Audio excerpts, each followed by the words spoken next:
Halo semua, apa kabar? Saya Jero. Selamat datang di Jero Portal. Akhirnya, saya bisa mulai menyapa kalian semua via suara. Ini adalah episode pertama sekaligus segmen pembuka. Dimanapun kalian berada, dan bersama siapapun kalian di sana, kalian sedang menyaksikan Garis Gambar Misteri. Cerita ini telah saya tuliskan dalam format utas di Twitter, yang mana di luar dugaan bahwa kisah wanita setan pemakan bayi mendapatkan perhatian yang luar biasa dari para pembaca di Twitter.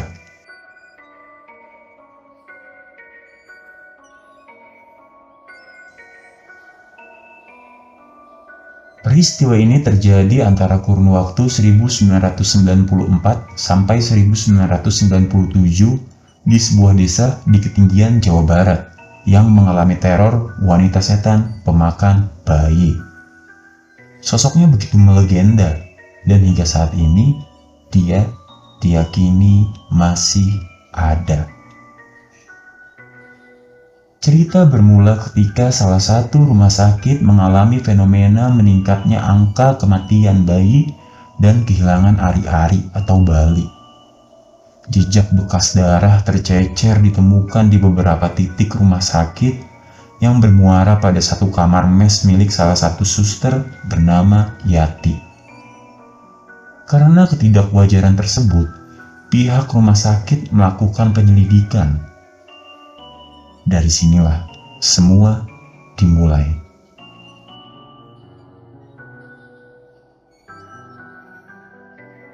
Suatu malam, seorang wanita muda yang ditafsir berusia 25 tahun, berparas cantik dengan hidung mancung, berkulit putih, dan bermata coklat merintih tak berdaya ketika dirinya diarak warga satu kampung yang tak henti meneriaki umpatan padanya.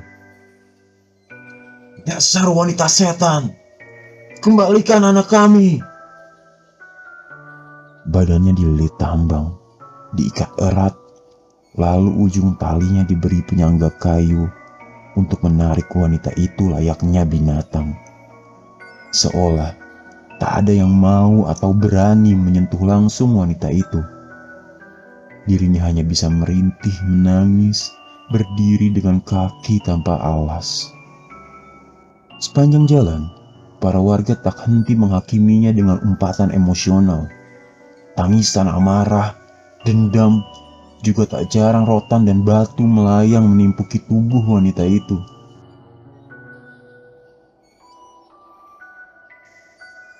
Hari penghakiman ini seperti telah ditunggu oleh para warga desa yang sudah geram. "Kamu memakan anak saya, setan!" teriak warga histeris. Setibanya di salah satu lapang, setelah disiapkan tiang kokoh yang sudah dikelilingi kayu bakar tersusun tinggi, wanita itu diikat di tiang tersebut. Para warga berkerumun mengitari, menjadikannya tontonan paling dinanti. Ya, wanita itu akan dibakar.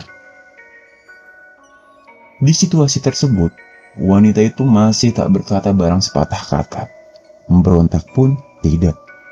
Dia hanya merintih, menangis seolah pasrah menanti ajalnya sendiri.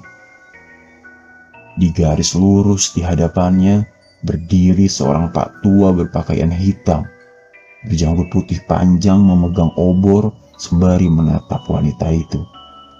Nampak jelas, Pak Tua adalah tokoh masyarakat yang memiliki kemampuan supranatural dan yang paling dihormati di desa. Pak Tua mengangkat satu tangan sebagai isyarat meminta warga untuk tenang. Situasi mendadak hening. Pak tua berdiri tak bergeming dan terus menatap wanita itu dengan tajam. Tak lama berselang, wanita itu berhenti merintih. Kini dia balik tersenyum menyeringai membalas tatapan Pak tua. Sorot matanya menjadi tajam. Perlahan dia tertawa pelan, kemudian memekik arogan. Urat-urat di kulitnya menonjol keluar. Suara tawanya semakin melengking. Bola matanya pun memutih. Raut wajah kekhawatiran Pak tua tidak dapat lagi disembunyikan. Para warga mulai ketakutan. Beberapa di antaranya mundur beberapa langkah. Tak sampai di situ, wajah wanita itu kemudian menua. Giginya memanjangkan taring, mulutnya melebarkan sobekan, kemudian mengeluarkan cairan hitam kental berbau anyir. Warga semakin riuh ketakutan. Pak tua semakin cemas. Situasi panik, satu kata pamungkas keluar dari mulut Pak tua. "Buster!" perintah Pak tua. 4 orang pemuda di belakang Pak tua melemparkan obor ke kayu bakar yang mengelilingi wanita itu. Wanita itu terus tertawa memekik, tak henti. Api merambat cepat karena sudah basah minyak tanah. Namun belum sampai api itu menyentuh tubuhnya, wanita itu seketika menghilang. Para warga mulai ketakutan. Mereka bubar berlari ke rumahnya masing-masing. Pak tua merasakan ancaman dan sesuatu yang buruk akan menimpa desanya. "Celaka kita," gumam Pak tua, didengar oleh 4 orang pemuda yang masih berdiri bersamanya. "Api tidak dapat dimusnahkan oleh api."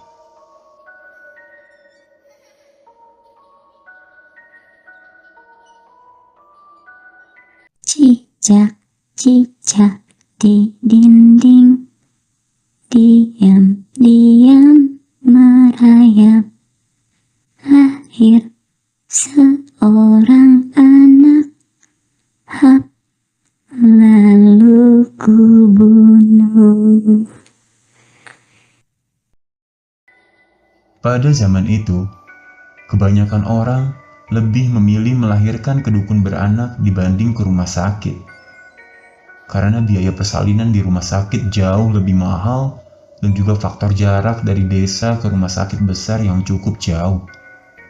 Jadi, pada masa itu, pasien melahirkan di rumah sakit tidak seramai sekarang.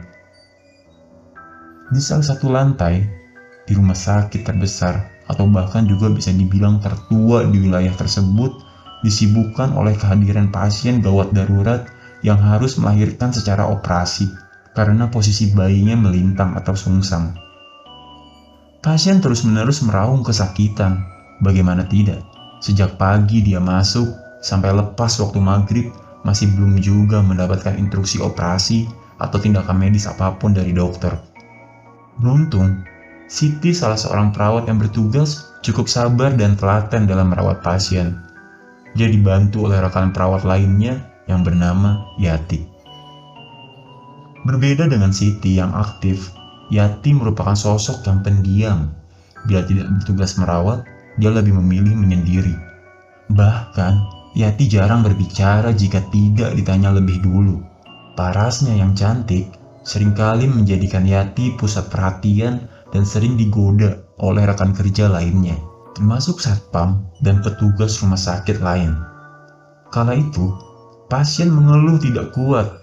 Dia meraung keras kesakitan, namun dokter tak kunjung memberikan tindakan operasi. Siti kewalahan. Tolong, saya sudah tidak kuat," keluh pasien.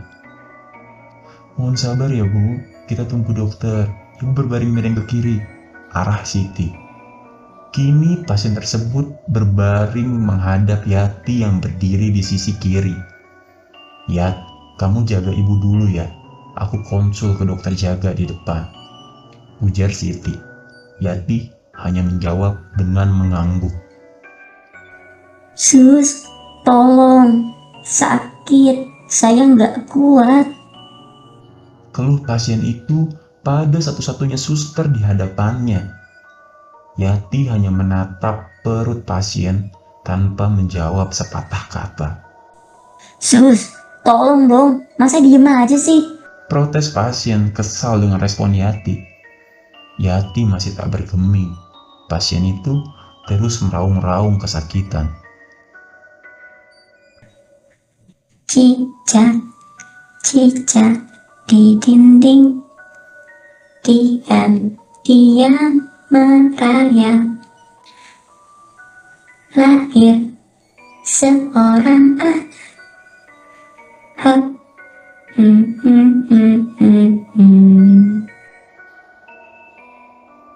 Yati seketika bernyanyi pelan. Dia mengubah lirik bait ketiga, kemudian hanya bersenandung di bait terakhir. Yati terus bernyanyi mengulang. Pasien itu nampak semakin kesal. Tak lama kemudian, banyak cicak merayap dari berbagai sisi langit-langit kamar bersalin. Cicak-cicak itu berkumpul, merayap ke satu arah, menuju tepat di atas posisi sang pasien berbaring.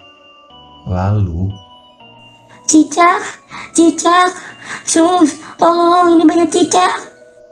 pasien gemetar ketakutan. Yati berhenti bernyanyi. Dia tersenyum tajam. Berikutnya, secara serentak dan bergerombol, cicak-cicak itu jatuh menyergap tepat di perut pasien. Pasien berteriak kaget. Tanpa sadar tangannya memukul-mukul perut mengusir cicak. Dia kelang kabut mengusir cicak-cicak di perutnya.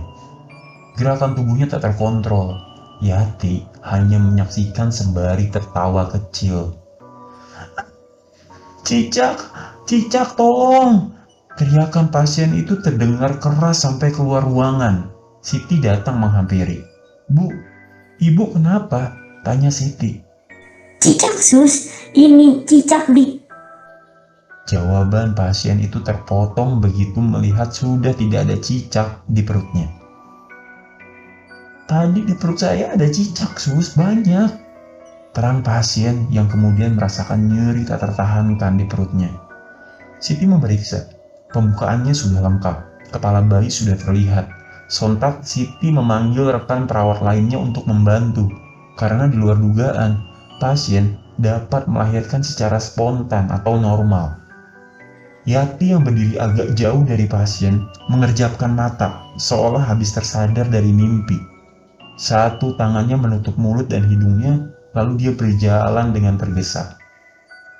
Para perawat lain datang membantu, tetapi Yati justru malah keluar ruangan. Sudah biasa bagi perawat lain melihat Yati keluar ruangan ketika pasien hendak melahirkan. Tidak ada yang mengetahui alasan pastinya, dan tidak ada juga yang bisa memprotesnya. Kenapa? Karena Suster Yati diketahui selalu ambil bagian paling sibuk lebih dulu ketika mengurus pasien pada fase prabersalin. Bahkan tak jarang dia juga membantu tugas perawat-perawat lainnya.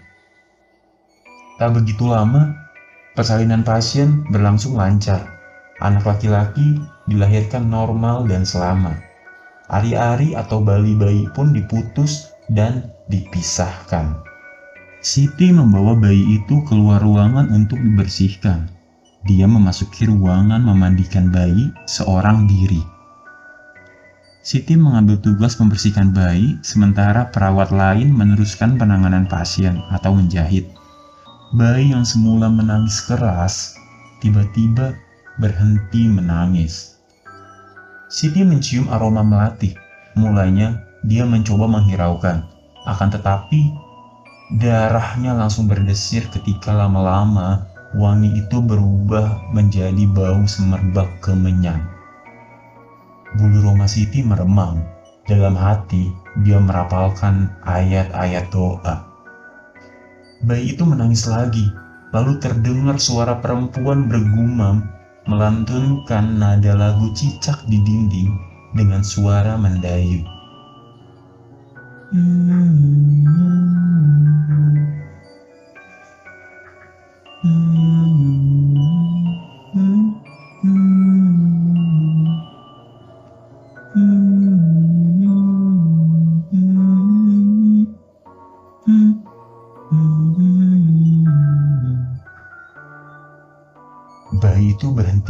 menangis.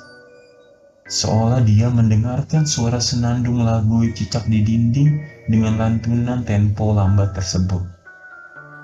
Suara itu terdengar berasal dari langit-langit ruangan di sisi belakang Siti. Tangannya mulai gemetar memegang sang bayi. Jantungnya berdegup lebih kencang. Siti ketakutan. Suara senandung itu semakin keras atau semakin dekat. Sekujur tubuh Siti membeku. Dia merasakan ada sosok merayap yang mendekat menghampirinya. Sosok itu kini terasa jelas berhenti tepat di langit-langit atas kepala Siti. Dia mempererat genggaman ke sang bayi. Perlahan, Siti mendongakkan kepala. Ada yang menetes ke kepala Siti. Cairan kental berbau amis, berwarna merah pekat. Siti memberanikan diri untuk terus menoleh ke atas dengan gemetar. Tubuhnya berupaya menjaga keseimbangan. Mata Siti terbelalak dan kaki-kakinya seketika melemas. Alangkah terkejutnya Siti melihat sosok wanita merayap. Berambut panjang menjuntai, bola matanya putih. Wajahnya tua, hitam, giginya bertaring dan keluar cairan kental hitam pekat berbau anyir dari mulut sobeknya. Cairan itu menetes dan semakin lama semakin deras ke wajah Siti. Sekujur tubuh Siti membeku, lidahnya keluh, badannya gemetar hebat, tetapi dia berupaya sekuat tenaga menjaga keseimbangan tubuhnya agar tidak roboh ke lantai. Kedua tangan Siti masih memegang erat sang bayi. Sekarang, sosok itu menjulurkan tangan dengan kuku-kuku hitam panjangnya ke arah kedua bola mata Siti secara perlahan. Siti tak tahu apa yang harus diperbuat di situasi ini. Dia ketakutan setengah mati. Kaki-kakinya melemas, entah berapa lama lagi mampu menopang pertahanan tubuhnya. Namun, belum sampai jari makhluk itu ke mata Siti, tiba-tiba bayi di genggaman Siti menangis keras. Sosok itu beralih menatap sang bayi. Kepalanya bergerak ke kiri dan kanan memperhatikan sang bayi. Kemudian tangannya berbelok arah ke arah bayi tersebut. Spontan refleks, Siti menundukkan badannya melindungi bayi itu dengan punggungnya. Sosok makhluk mengerikan itu mengeram, memekik mengalirkan darah cairan hitam pekat berbau anyir yang membanjiri punggung Siti. Tak lama, secepat kilat makhluk itu menyergap tubuh Siti. Siti berteriak keras, seolah dirinya pasrah atas apa yang terjadi berikutnya. Teh Siti, kamu kenapa? Sentak Ayu yang merupakan rekan perawat Siti. Siti masih membungkuk ketakutan. Dia tak berani menoleh.